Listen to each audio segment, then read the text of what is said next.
Bishut Moray Rabotai, je voudrais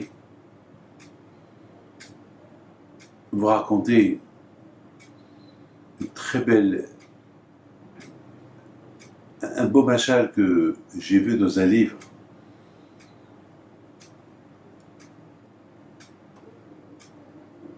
Comment sentir la présence d'Hachem? Parce que beaucoup des fois, on croit en Dieu. Et c'est pas facile. C'est pas facile. On dit on croit. Mais lorsqu'on a un problème, on met notre émouna en doute. Ce n'était pas le cas chez Abraham, Yitzhak et Yaakov, dont on parle d'eux aujourd'hui. Leur cas, eux, il est spectaculaire.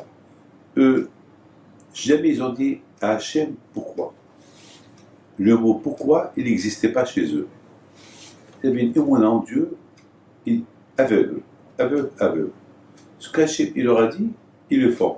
La différence entre Noah, qui était prophète, qui était tzaddik, que la Torah lui donne beaucoup des éloges, c'est que Noah, parfois, il voulait voir est-ce que ça va arriver, ça va pas arriver.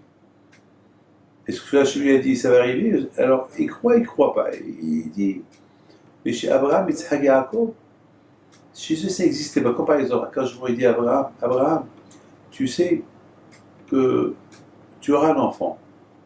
Et de cet enfant-là, il s'appelle Yitzhak, tu auras une descendance.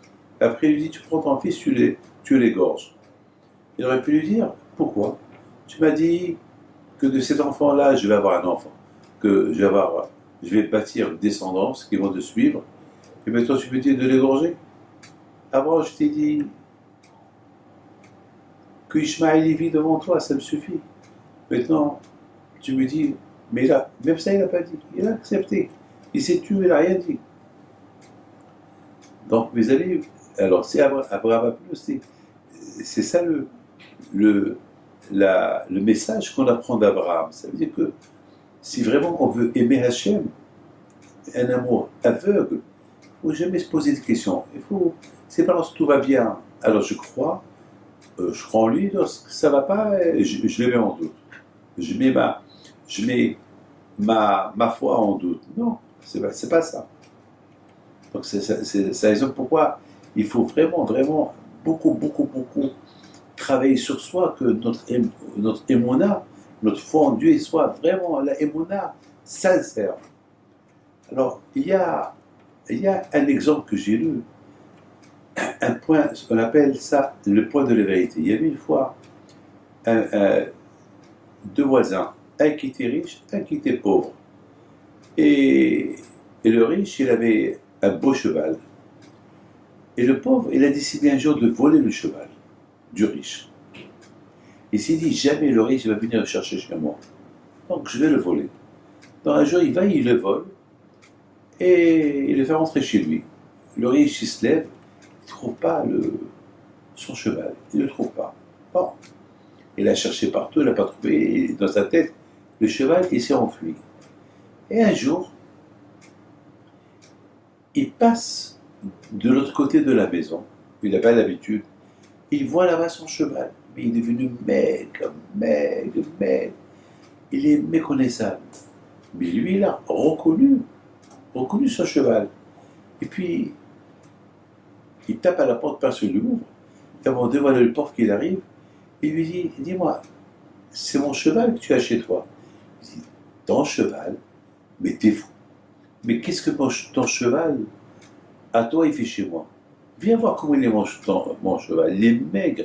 Alors que ton cheval était gros, il est beau. Regarde celui-là, comment il est laid, il est moche. Regarde comment il est. Il dit, oui. Pourquoi il a maigri, il est moche? C'est parce qu'il n'a pas mangé. Chez moi, l'autre qu'il était chez moi, il allait très bien. Mais parce que depuis que tu me l'as volé, regarde comment il est devenu. Mais maintenant, si tu veux voir, dès que je l'appelle, tu vas voir. Appelle-le-toi, appelle-le. Moi, je vais l'appeler, on va voir chez qui il va venir. Alors, appelle-le. Alors, le pauvre, il appelle le cheval, il ne répond pas. Et dès que le riche, il fait un geste au cheval, tout de suite, le cheval, il court vers son propriétaire. L'exemple, il est le Satan, il va chez le bon Dieu. Il dit au bon Dieu, Mais bon Dieu, regarde ces juifs-là, ils t'aiment pas, ils se lèvent pas le matin, ils t'ont laissé tomber, ils croient pas en toi. Alors toi aussi, lâche-les, ne fais pas attention à eux. Et Akadosh Baruch Hu lui dit, oui Satan, pourquoi ils m'ont lâché? Pourquoi ils m'écoutent pas? Parce que tu les as volés, parce qu'ils sont entre tes mains. Mais toi tu vas voir, dès que je vais m'approcher vers eux, tu vas voir chez qui ils vont venir, chez toi ou chez moi. Ils vont venir chez moi.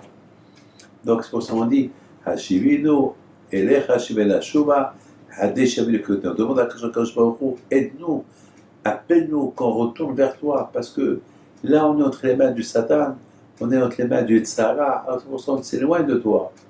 Atiponi Shani Shahar Horech, Shizavatni Hashemesh.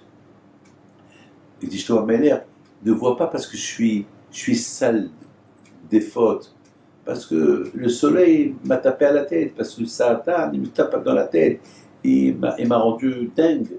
Mais au fond, je t'adore toi, Kadosh Baruch Hu. Mes amis, si vraiment on veut sentir à Kadosh Baruch Hu, alors à nous de l'appeler. Et 100%, si on l'appelle, il ne faut pas qu'on attende qu'il nous appelle avec des malheurs qui arrivent sur nous. Non, on veut que nous, on va vers lui. On ne veut pas que lui vienne vers nous, parce que parfois si lui vient vers nous, ça peut être dangereux. Alors, faisons des efforts pour que nous, on va vers lui, et on va voir que si Dieu veut, tout ira bien avec les Hachem. Hachem vous protège et vous donne la santé, bracha vetzlah, et bonne journée.